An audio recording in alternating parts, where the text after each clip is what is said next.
Jewellers వారి exclusive branch Purvi gold and diamonds November 1న KBHP లో ఘన ప్రారంభం. ప్రతి 3 లక్షల కొనుగోలుపై 500 మిల్లీగ్రాముల గోల్డ్ కాయిన్ విచ్చేయండి.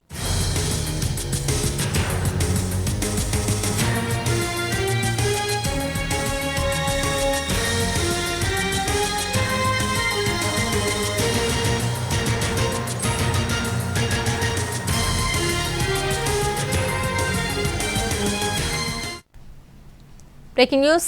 ఈత సరదా ముగ్గురు విద్యార్థుల ప్రాణం తీసింది. ఆదివారం కావడంతో నెల్లూరులోని నారాయణరెడ్డిపేటకు చెందిన ముగ్గురు విద్యార్థులు మైపాడు బీచ్కు వెళ్లారు. సముద్రంలోకి వెళ్లి మునిగి గల్లంతయ్యారు. గమనించిన తోటి పర్యాటకులు పోలీసులకు సమాచారం అందించారు. పోలీసులు గాలింపు చర్యలు చేపట్టి ముగ్గురి మృతదేహాలను బయటకు తీశారు.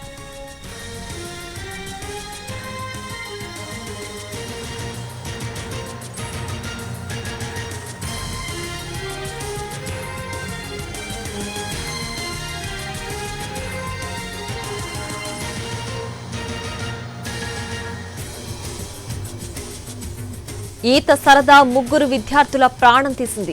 ఆదివారం కావడంతో నెల్లూరులోని నారాయణరెడ్డిపేటకు చెందిన ముగ్గురు విద్యార్థులు మైపాడు బీచ్కు వెళ్లారు. సముద్రంలోకి వెళ్లి మునిగి గల్లంతయ్యారు. గమనించిన తోటి పర్యాటకులు పోలీసులకు సమాచారం అందించారు. పోలీసులు గాలింపు చర్యలు చేపట్టి ముగ్గురి మృతదేహాలను బయటకు తీశారు. ఈత సరదా ముగ్గురు విద్యార్థుల ప్రాణం తీసింది. నెల్లూరు జిల్లాలో విషాద సంఘటన జరిగింది. ఆదివారం కావడంతో నెల్లూరులోని నారాయణరెడ్డిపేటకు చెందిన ముగ్గురు విద్యార్థులు మైపాడు బీచ్కు వెళ్లారు. సముద్రంలోకి వెళ్లి మునిగి గల్లంతయ్యారు. గమనించిన తోటి పర్యాటకులు పోలీసులకు సమాచారం అందించారు. పోలీసులు గాలింపు చర్యలు చేపట్టి ముగ్గురు మృతదేహాలను బయటకు తీశారు. ఇదే అంశానికి సంబంధించి మరింత సమాచారాన్ని మా ప్రతినిధి వెంకట్ నారాయణ అందిస్తారు. వెంకట్ నారాయణ, అసలు ఎలా జరిగింది ఘటన? అక్కడ ఏం పర్యవేక్షణ అధికారులు లేరా? ఇవాళ మధ్యాహ్నం ఆదివారం కావడంతో నెల్లూరులోని కోటమెట్టకు చెందిన ముగ్గురు ఇంటర్ విద్యార్థులు ఈతకు మైపాడు బీచ్ కి వెళ్లారు. అయితే ఈత ఆడుతున్న క్రమంలో వారు గల్లంతయ్యారు. గమనించిన తోటి ప్రయాణికులు పోలీసులకు సమాచారం అందించడం మృతదేహాలని బయట తీశారు.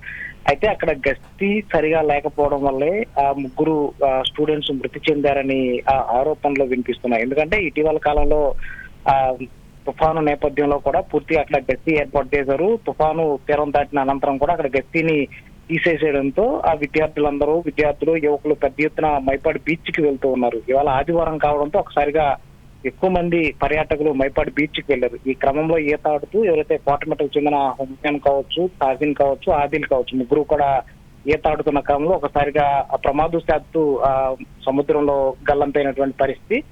గమనించిన పర్యాటకులు పోలీసులకు సమాచారం అందించడంతో వారి మృతదేహాలని బయట తీశారు. వెంకట్, అయితే ఈ ముగ్గురు విద్యార్థులే ఉన్నారా? వీరితో పాటు ఇంకెవరైనా విద్యార్థులు కూడా వెళ్లారా?